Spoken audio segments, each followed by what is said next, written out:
Sem dúvida, é um marco fundamental para as meninas e para as mulheres brasileiras, o projeto que está sendo aprovado no dia de hoje. Também agradecer à deputada Fernanda Melchiona, que é coautora do projeto, junto comigo.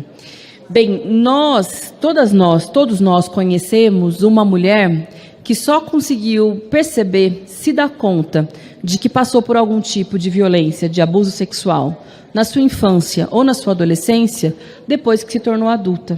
Isso acontece com a maioria das mulheres brasileiras. E não é à toa, porque conseguir identificar que você passou por um abuso é um processo doloroso, traumático, e é um processo lento para a maioria das mulheres, justamente porque não nos são fornecidos instrumentos para que a gente possa entender, identificar. E isso muitas vezes acontece anos depois, principalmente em se tratando de crianças e de adolescentes. Vou dar alguns exemplos que se tornaram famosos no país nos últimos dias. A apresentadora Angélica, ela deu um depoimento dizendo que quando ela era criança, ela foi obrigada a sentar no colo de alguém poderoso e que só conseguiu perceber hoje, depois de adulta. A apresentadora Xuxa deu um relato semelhante. A atriz Letícia Spiller deu um relato semelhante. Estou falando de mulheres famosas que têm visibilidade, que têm condição de divulgar seus relatos. Mas vamos imaginar a quantidade de mulheres anônimas que passam pela mesma realidade e que, como bem disse a deputada Érica Cocai, além do tempo da maturação, tem o aspecto do poder econômico que as impede, poder político também, que as impede de concretizar uma denúncia.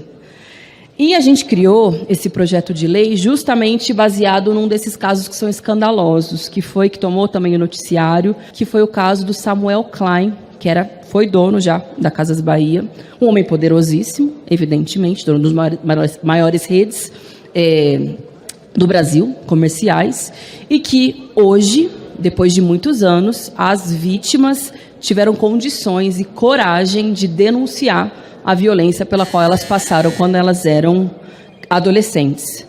Mas vejam, a lei atual não as permite buscar nenhum tipo de reparação, porque a lei diz que são somente 3 anos contados a partir dos 16 anos. Não é um tempo suficiente para compreensão, para maturação e muito menos para ter condição, coragem de concretizar a denúncia, ainda mais para uma pessoa tão poderosa como essa. Foi daí que nós tivemos a ideia de fazer esse projeto de lei, para que o prazo prescricional sejam de 20 anos, contados a partir dos 18 anos, que é a nossa maioridade.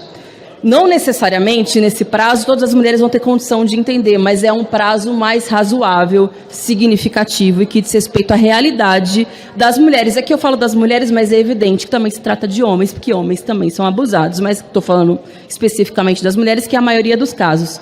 E só mais um elemento que eu acho que é importante frisar.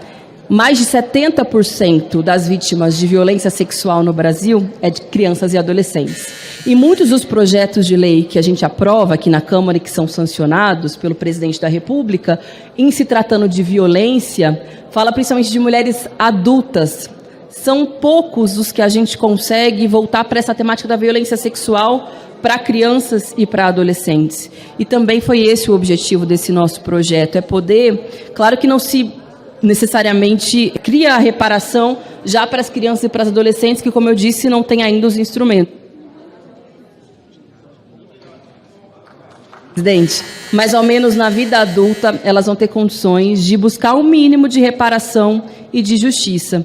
E um adendo também desse projeto é que é na esfera civil, independentemente do julgamento na esfera penal, porque hoje elas precisam depender de uma condenação, de um trânsito em julgado, para conseguir recorrer à esfera civil. O nosso projeto sugere que possam recorrer na esfera civil, independentemente da decisão na esfera penal. É isso, presidente. Obrigada.